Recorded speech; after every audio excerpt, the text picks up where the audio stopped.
आइए भक्तों, आप लोगों के समक्ष ये धुंधकारी गोकर्ण के बारे में कथा लेकर के चल रहे हैं।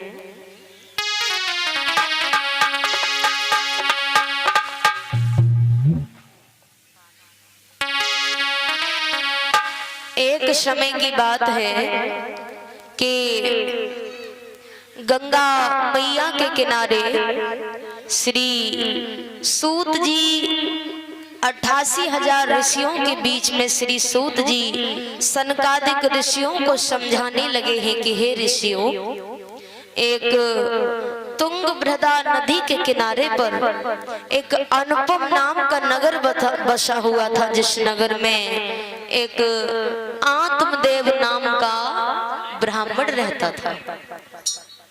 ब्राह्मण की पत्नी का नाम था धुंधली।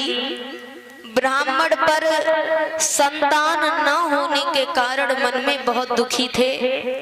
ब्राह्मण सोचने लगे कि अगर मेरे कोई संतान नहीं है तो मेरा जीना ही बेकार है।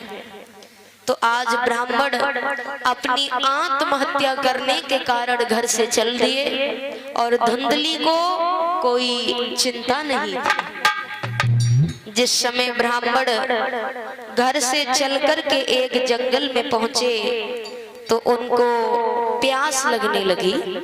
उन्होंने इधर उधर देखा, एक कुआं नजर पड़ा तो उन्होंने पानी पिया और उदास मन लेकर के बैठ गए। उसी समय देव ऋषि नारद अपनी बीड़ा को बजाते हुए चले आ रहे थे।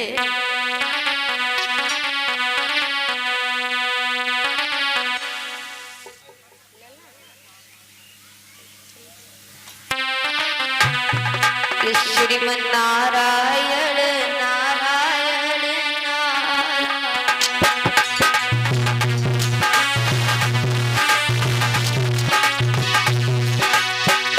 ताली बजाकर बोले सभी भक्त, श्रीमन नारायण नारायण नारायण। भजे मन नारायण नारायण नारायण।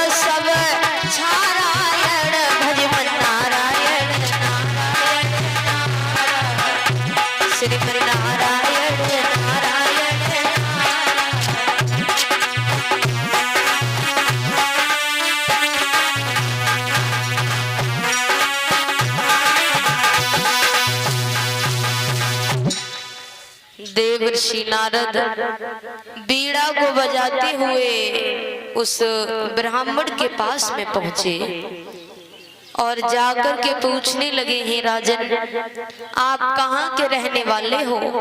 आपका नाम क्या है और इतने मनहीन नजर क्यों आ रहे हो? आंखों में आंसू लेकर के ब्राह्मण ने जवाब दिया, है महात्मा जी, मैं अनुपम नगर का रहने वाला हूँ। आत्मदेव मेरा नाम है। मेरे कोई संतान नहीं है और दुनिया वाले मुझे ताने मारते हैं। कोई मुझे निर्वंशी कहता है तो कोई मेरी स्त्री के लिए बांझ कहता है।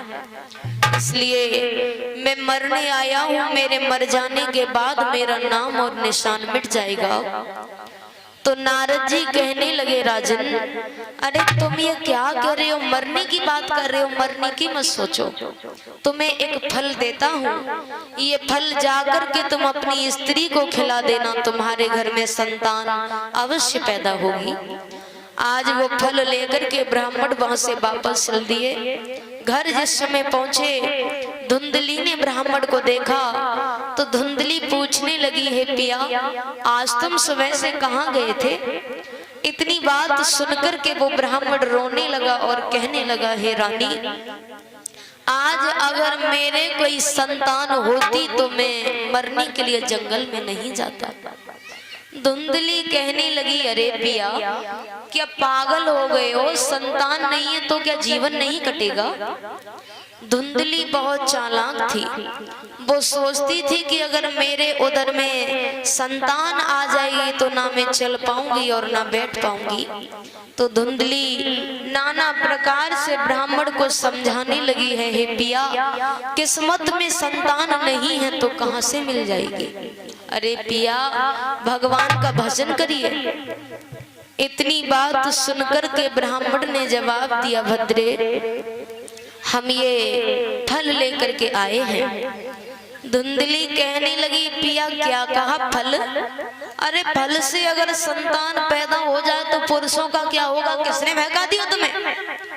ब्राह्मण ने जवाब दिया, भद्रे, संतों का दिया हुआ फल है और संतों की वाणी, संतों का वचन कभी झूठा नहीं जाता।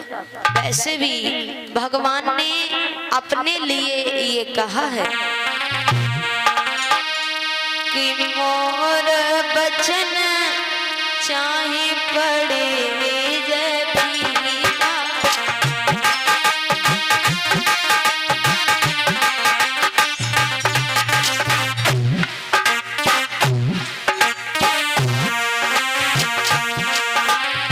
मोर बचन चाहे पड़े जय फीका, संत बचन पत्थर की लीका।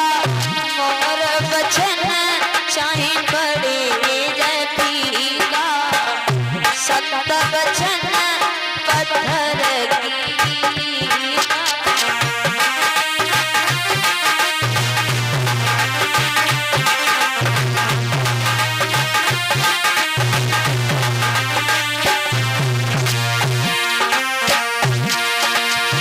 हो सीता राम जी की जय हो, राजा राम जी की जय हो, राधा श्याम जी की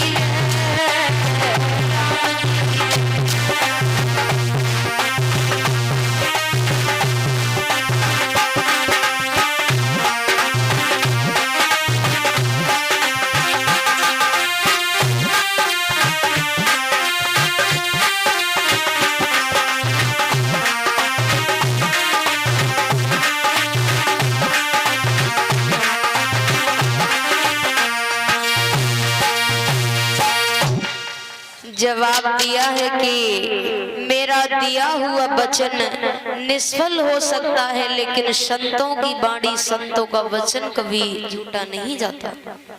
तो आज ब्राह्मण के बार बार कहने पर धुंधली ने उस फल को लिया, जवाब दिया, ठीक है मैं खा लूंगी।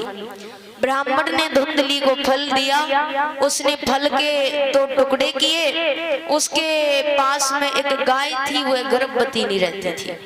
तो धुंधली ने अपनी बहन को सारी बात बताई। बहन ने कहा, देखो तुम्हारे पास धन की कमी नहीं है और मेरे पास संतान की कमी नहीं है। मैं 1 महीने के गर्भ से हूँ। तुम अपने पति से कहना कि तुमने वो फल खा लिया, लेकिन बच्चा तुम अपनी बहन के घर पैदा करोगी। उससे मुझे जो संतान होगी वो मैं तुम्हें दे दूंगी, बदले में तुम मुझे बहुत सा धन दे देना।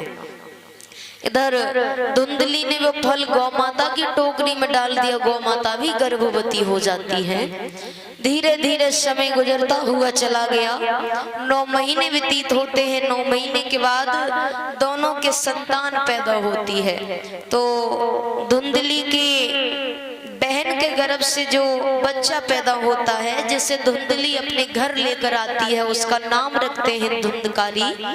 और गाय के गर्भ से जो बछड़े का जन्म होता है, उसका नाम रखते हैं गोकर्ण।